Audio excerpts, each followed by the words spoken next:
દર્શક મિત્રો, અત્યારે આપણે મનસુખભાઈ દેવજીભાઈ પરમારને ત્યાં આવ્યા છીએ ને એમને બહુ બધી તકલીફો હતી. હવે તો એમને કેટલી તકલીફો હતી. એક તકલીફ દરમિયાન એમને જે કઈ દવાઓ કરાવી એનાથી શું અસર થઈ અને ફાયદો શું થયો, તો એમના મોઢે સાંભળીએ આપણે. નમસ્કાર મનસુખભાઈ. નમસ્કાર. રહેવાનું ક્યાં તમારે? હું અમરેવાડી 21 પ્રેમનગર, અમરેવાડી પોસ્ટ ઓફિસ સામે ભીલવાડા રોડ પાસે રહું છું, અમદાવાદમાં. હવે તમને જે કઈ પ્રોબ્લેમો હતા એ કેટલા વર્ષથી હતા અને એનાથી તમને શું અસરો થઈ છે એ બતાવશો? મને તો લગભગ ઘણા બધા પ્રોબ્લેમ હતા. મને એક વખત સખત પદાર્થ મેં દાંત વડે તોડ્યો હતો 1991માં. એનાથી પદાર્થ તો તૂટી ગયો, પણ મારી ઉપર નીચેલી બે દાડો એટલી જોરદાર ભટકાઈ અને એના કારણે પછી મારે એક નસ દબાઈ ગઈ. બરોબર. એની ઘણી બધી દવાઓ કરાયા પછી મને રાહત થઈ ગયેલી. પણ 2006 ની અંદર મને ફરીવાર રાત્રે એકાએક હુમલો, એનો ઉથલો માર્યો. બરોબર. અને એ પછી કન્ટિન્યુઅસ મારે દુખાવો ચાલુ રહ્યો. અને એ દુખાવાને કંટ્રોલમાં લેવા માટે લગભગ મેં ઘણી બધી દવા કરાવી.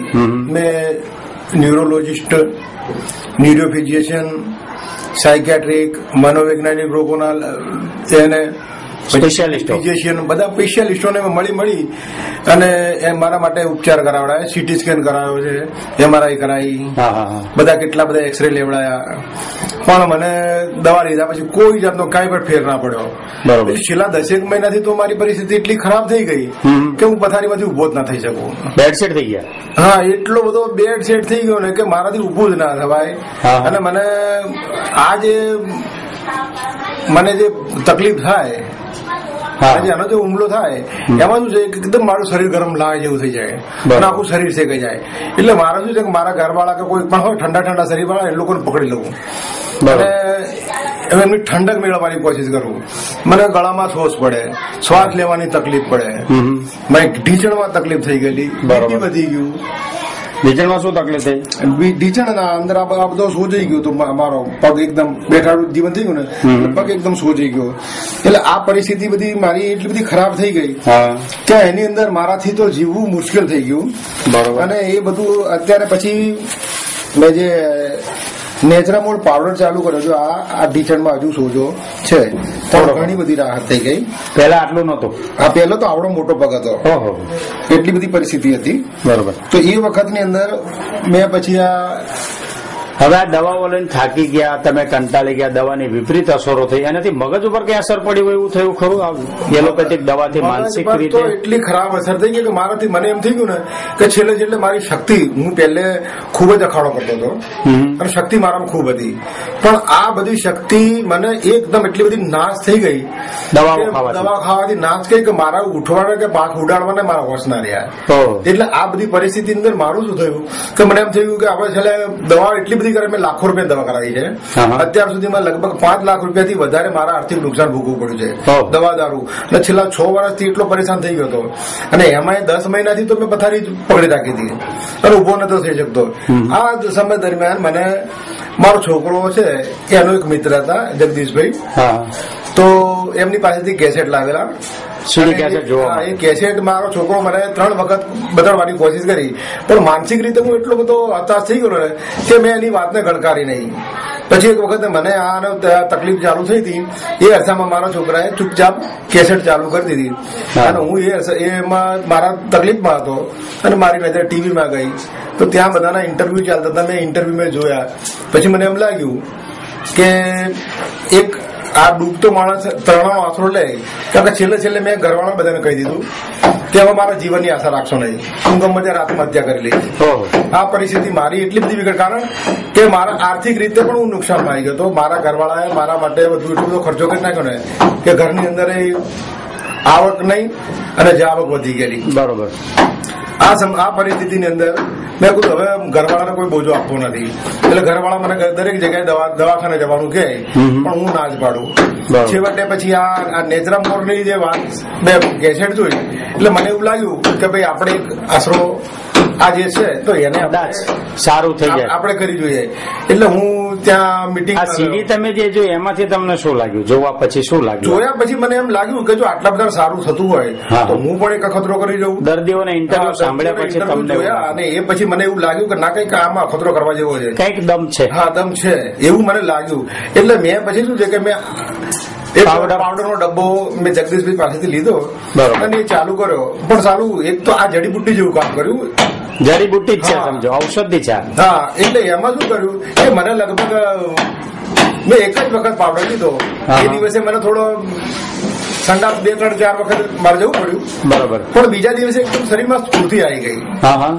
અને 3 દિવસની અંદર તો હું જે પથારીમાં હતો ને, પથારીમાં 8-10 મહિનાથી જે પથારી 8-10 મહિનાથી જે હું પથારીમાં હતો ને, તો 3 દિવસમાં તો મેં પથારી છોડી દીધી. હું અત્યારે વ્યવસાયમાં રિક્ષા ચલાવું છું, પણ રિક્ષા મારી બંધ હતી. એ વખતે રિક્ષા બંધ હતી? હા, બંધ જ હતી મારી. છેલ્લા 6 મહિનાથી મારું લગભગ કન્ટિન્યુ રિક્ષા ચાલતી નથી. બરોબર. અને 10 મહિનાથી તો હું ચલાવતો જ નથી. આ સમય દરમિયાન મને પાવડર લીધો ને એટલે 3રા દિવસે મને સારું લાગ્યું. એટલે મેં રિક્ષા ચાલુ કરીને એ દિવસે લગભગ હું 300 રૂપિયાનો ધંધો કરીને લાવ્યો. એમ ત્યાર પછી અત્યારે લગભગ 1.5 મહિનાથી કન્ટિન્યુ હું રિક્ષા ચલાવું છું. બરોબર. જોકે મને ડાયાબિટીસ, બીપી આ બધું તકલીફ રહે છે, પણ એ છતાંય એકંદરે એની મને કોઈ અસર જેવું લાગતું નથી મને. અચ્છા, હવે પાવડર ચાલુ કર્યો એને કેટલો સમય થયો તમારે? પાવડર ચાલુ કર્યો લગભગ 2 મહિના. એટલે 2 ડબ્બા થયા મારે. 2 ડબ્બા થયા એટલે લગભગ 1.5 મહિના જેવું થયું. હવે અત્યારે કોઈ દવાઓ ચાલુ છે ખરી તમારે? હા, એટલે ડાયાબિટીસ ની એ દવાઓ છે એ ચાલુ રાખું છું. બીજી જે કઈ તમને ભયંકર બીમારી હતી એની દવાઓ કઈ? ના, એમાંની કોઈ દવા નથી લેતો. માનસિક રોગની મને જરા તકલીફ માટે હું પૂછું ડોક્ટરને કે સાહેબ મને તકલીફ શું છે, એટલે મને એમ કે માનસિક તકલીફ છે. પણ માનસિક તકલીફ આ મેં પાવડર ચાલુ કર્યો તો 3 દિવસમાં મારી માનસિક તકલીફ ક્યાં ગાયબ થઈ ગઈ. ખરેખર તો હું જે માનસિક ની રોગોની ગોળીઓ લેતો હતો, મગજ શાંત રાખવા માટેની ગોળીઓ લેતો હતો, તોય મારું મગજ શાંત નતું રહેતું. 3 દિવસની અંદર મેં ગોળીઓ તો બધી બંધ કરી નાખી હતી, પણ 3 દિવસની અંદર મારી માનસિક એ દુઃખ દર્દ ક્યાં ગયું. અત્યારે આ પાવડર તમારો રેગ્યુલર ચાલુ? અત્યારે મારો પાવડર રેગ્યુલર ચાલુ છે. કેટલા ટાઈમ લો છો? 2 વખત લો છો? 2 ટાઈમ લઉં છું. સવારે અને નરણા કોઠે ગરમ પાણી, ઉફાળા પાણીમાં 1 ચમચી બોળીને ગોળ કરીને પી જવું. અત્યારે આમ કંટાળો આવે ખરો તમને? કંટાળો આવે છે ખરો હવે અત્યારે? ના, કંટાળો ઓછો થઈ ગયો મને. જે હતું એના કરતા અત્યારે કેવું સારું લાગે? હતું એના કરતા તો ઘણું, લગભગ હું કહું છું ને કે 75-90% સુધી 90% સારું. મેઇન પ્રશ્ન તમે જે પથારી વસ થઈ ગયા હતા ને આજે ઉભા થઈને કામ કરો છો, 200-300 રૂપિયાનો વેપાર કરી લાવો છો અને બહારની દુનિયા જે તમારા માટે જોવાની બંધ થઈ ગઈ હતી, તમે જે માનસિક રીતે થાકી ગયા હતા, આપઘાત કરવાનો વિચાર આવતો તમને, એવું બધું હવે કઈ લાગતું નથી? કઈ દુનિયા તમારા માટે જે દુનિયા છે તો એની જ છે. નવું જીવન મળ્યું. હું ચાલી નતો શકતો, ઢીચરના તકલીફ નહીં તો ચાલી નથી શકતો. અત્યારે હું સરસરા ચીડીઓ ચડી જઉં છું. બરોબર. અને દોડીને કદાચ જવું હોય તોય જઈ શકું એવી પરિસ્થિતિ મારી થઈ છે. ટૂંકમાં આ પાવડર થી તમને ઘણા બધા ફાયદા?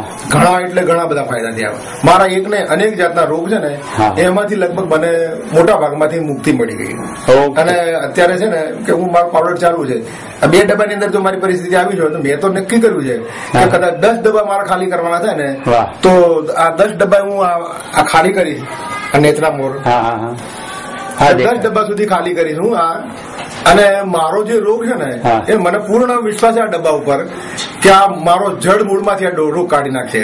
અને ફરી વાર જેવી મારી પહેલી શક્તિ હતી એવી મને પાછી આપે એવો અહેસાસ ચોક્કસપણે હું માની શકું. કારણ કે આમાં કોઈ જાતની ઔષધિ શું છે, એક ચમત્કારિક જડીબુટ્ટી જેવું છે કે જેને મને ખરેખર નવજીવન બક્ષી દીધું છે. Okay, thank you.